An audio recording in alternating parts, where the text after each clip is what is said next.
Welcome to the E-commerce Badassery Podcast, the place for scrappy entrepreneurs who want to learn actionable steps and strategies to grow the traffic, sales, and profit in your e-commerce business. I'm your host, Jessica Totillo-Coster, a 20-year retail veteran and former brick-and-mortar boutique owner who spent 3 years as the only employee of a 7-figure online store. That shit was crazy. I know exactly how it feels to do all the things, and I'm sharing everything I learned the hard way so you don't have to. I may have started this business by accident, but supporting badass bosses like you lights me the fuck up, and I am so stoked to see you grow. Are you ready, babe? Let's roll. Welcome back to the E-commerce Badassery Podcast. I'm your host, Jessica Totillo-Coster. With the 2024 election mostly behind us, not all races have been called at the time of this recording, and Trump as our president-elect, I wanted to chat through some of the policies he's been floating that could uniquely affect you as a product-based business owner and self-employed person, specifically around health insurance, tariffs, and taxes. While we won't know exactly what he's going to do until he takes office, it certainly doesn't hurt to be prepared. So with the help of ChatGPT, I started doing some research to get some answers. I initially just put together a Google Doc for my lounge members with this information, but the more I thought about it, the more compelled I felt to share with everyone.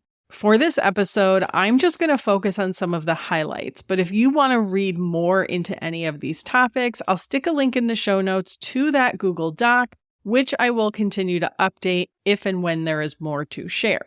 Starting with health insurance, while the Trump campaign and his surrogates have put out conflicting information about his plans for the Affordable Care Act, during his previous administration, he made multiple attempts to repeal it. As a quick reminder, the ACA is what created the health insurance marketplace for you to buy health insurance, and it provides subsidies based on your income. The ACA also protects pre-existing conditions and requires plans to cover essential health benefits such as preventative and maternity care. Those protections and benefits apply not just to the plans one buys through the marketplace, but also to plans provided by employers. There are some other things the ACA does, but that's the general gist of it. Oh, and just to clear up any potential confusion that I've been seeing around on the internet, Obamacare and the Affordable Care Act are the same thing.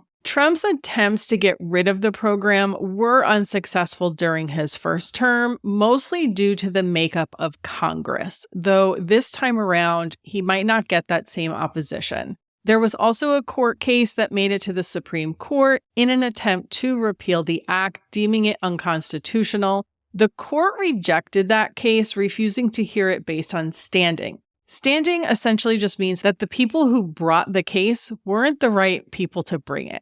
Learning from the rejection based on no standing, it is possible someone else will attempt to bring that case, so it could come back to the future. And, just as a side note, there is one more conservative judge on the court than when the case was initially put in front of them, and it's a pretty good bet that Trump will appoint 2, if not 3, additional Supreme Court justices during his next term. Again, we don't know for sure what will happen. He could try and repeal the whole thing. He could cut subsidies or reduce regulations, making it easier on the insurance companies. This would potentially increase premiums, lower care, or both. Or he could do nothing and just leave it as it is. None of us have a crystal ball, so we'll have to wait and see. But as a self-employed person, married to a self-employed person who doesn't have an employer-sponsored option available, I wanted to be prepared for all of the potential scenarios and wanted you to be too. Oh, and if you are on an employer-sponsored plan through your partner, know that the protection of pre-existing conditions, preventative and maternity care, and covering children up to 26 years old, that is a requirement from the ACA. So it's possible that they strip that. That doesn't mean your plan will automatically drop all of those things, but it would give them the ability to do so.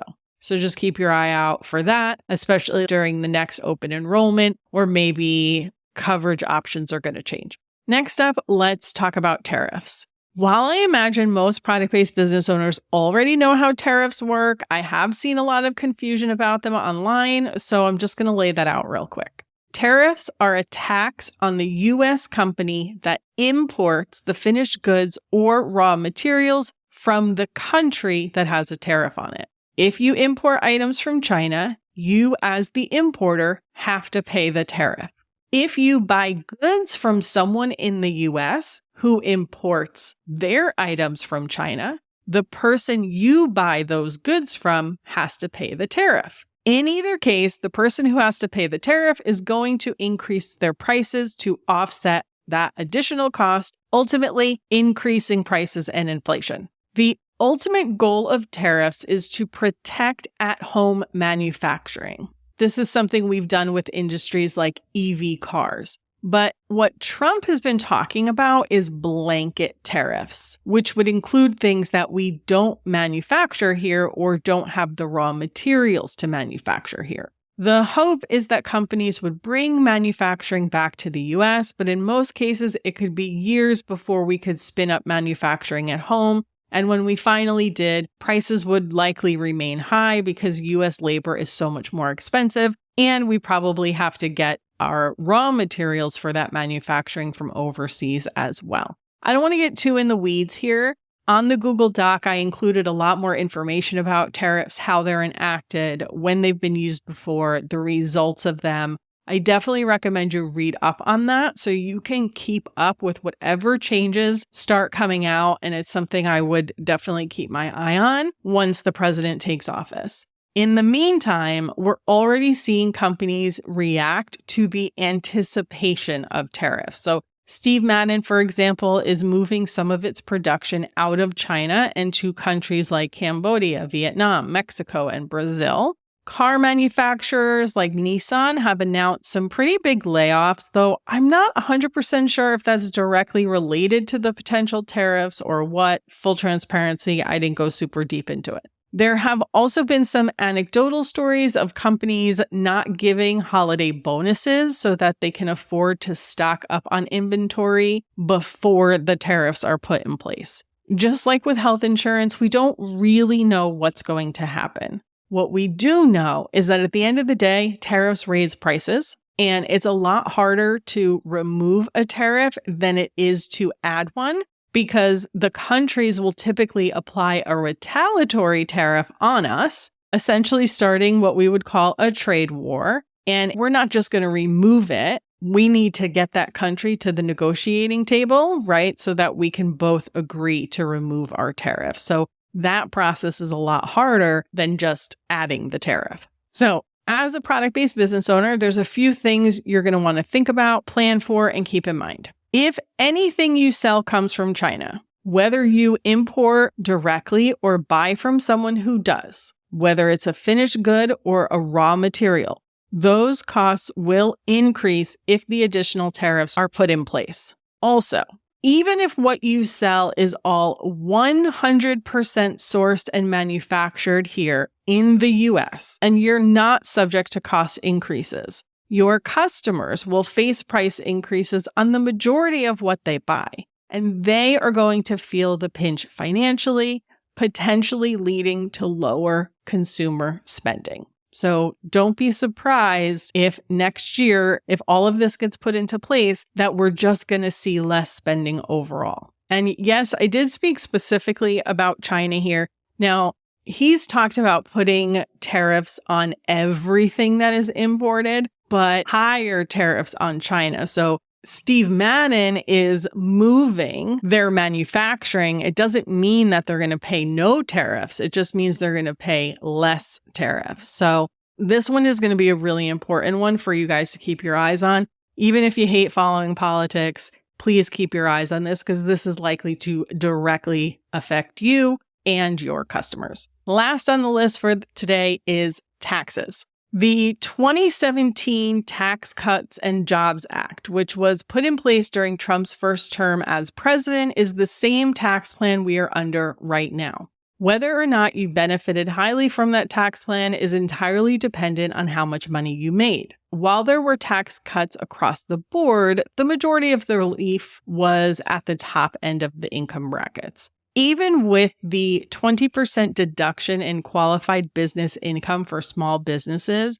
if you're only profiting $50K for the year, that only amounts to about $1,500 in savings. I have a full chart on that Google Doc that outlines the expected savings for different income levels if you want to check that out. With the individual tax breaks expiring next year and their desire to cut corporate taxes even further, we'll likely see a new tax plan pretty soon. Considering the Republicans are typically in favor of supply side, aka trickle-down economics, it's unlikely you'll see much tax relief until you're at a higher income level. What you do have control over, though, is how you classify your LLC for tax purposes, potentially limiting your tax burden. Before we get into the details, let me say I am not a tax professional, so please speak to someone qualified before you make any decisions about your business. So, LLCs are what's known as a pass-through entity. Instead of your business paying taxes directly as a C Corp does, the profit from your business flows down to you and is taxed as income on your personal tax return. On your personal tax return, as a self-employed person, you pay FICA, which is your standard federal income tax, and you pay a self-employment tax, which covers your payroll taxes. Your payroll taxes are Social Security and Medicare. When you work for someone else as a W-2 employee, they actually pay half of your payroll taxes. If you were to hire W-2 employees, you as the employer would pay half of their payroll taxes. That's why employees are more expensive than just the salary that you pay them. Now, as a self-employed person, you are paying 100% of that payroll tax. So the control you have is how much of your profit is subject to payroll taxes. So there's two different ways that you can classify your LLC for tax purposes, a sole proprietorship or an S Corp. In a sole proprietorship, 100% of the profit your business makes is subject to both income tax and payroll taxes. In an S Corp, you pay yourself a reasonable salary, which is subject to both income tax and payroll tax. The rest of the profits that you want to remove from the business and put in your pocket are paid to you as a distribution. This is subject to income tax, but not payroll tax. Now, because taxing your business as an S Corp also requires additional fees for payroll processing, different paperwork, etc., it usually only makes sense if your profits are more than what a reasonable salary would be for your position. If you're only profiting $30K a year, $50K a year, it might not be worth it. If you're profiting $100K or more, likely worth it.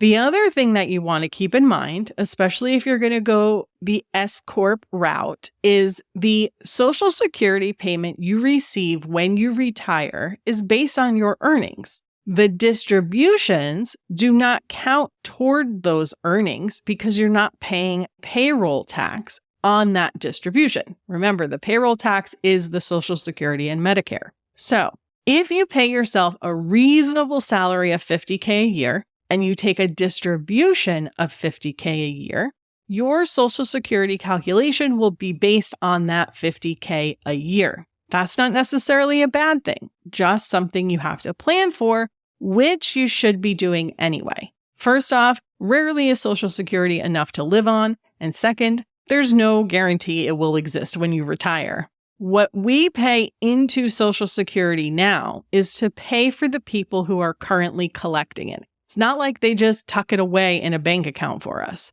This program has faced financial challenges for years, and while most of the powers that be vow to protect it, there's also those who love to get rid of it, privatize it, raise the retirement age, cut the benefits, etc. No matter what happens, whether it exists when you retire or it doesn't, it's definitely in your best interest to have retirement investments and think of Social Security as a bonus. Again, I am not a tax professional. This isn't advice. This is educational information so you know what to ask your tax professional or CPA about. The last thing I want to touch on is immigration. While we don't know how the mass deportation effort is going to be, we do know that undocumented immigrants make up about 45% of all farm workers. While this won't directly affect you unless you're in the food business, it could cause supply chain disruptions and increase food prices, which will continue to tighten the wallets of consumers,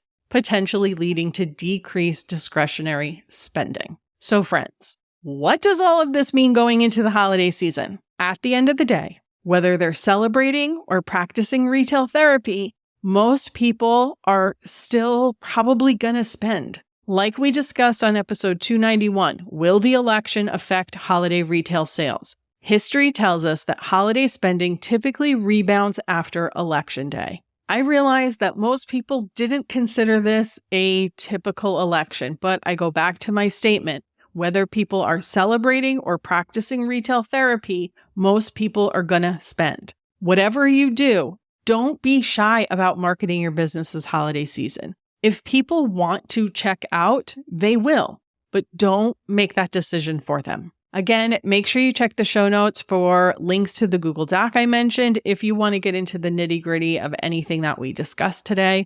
I don't want you to bog yourself down between now and the end of the year. You still need to focus on marketing your business, but I did want to make sure that you had this information so you know what to look out for and you don't accidentally check out of what the government is doing because maybe you're exhausted from election season, which I totally understand. But these are things that are likely to directly affect you and your business and your customers. And so it's important that we pay attention. All that said, again, your job between now and your shipping cutoff is to sell, market, holiday, gifts. So don't get distracted, okay? And that, my friends, is a wrap on this week's episode. Thanks so much for sticking through this. I know this is a little bit of a heavy, confusing topic, but thank you so much for listening.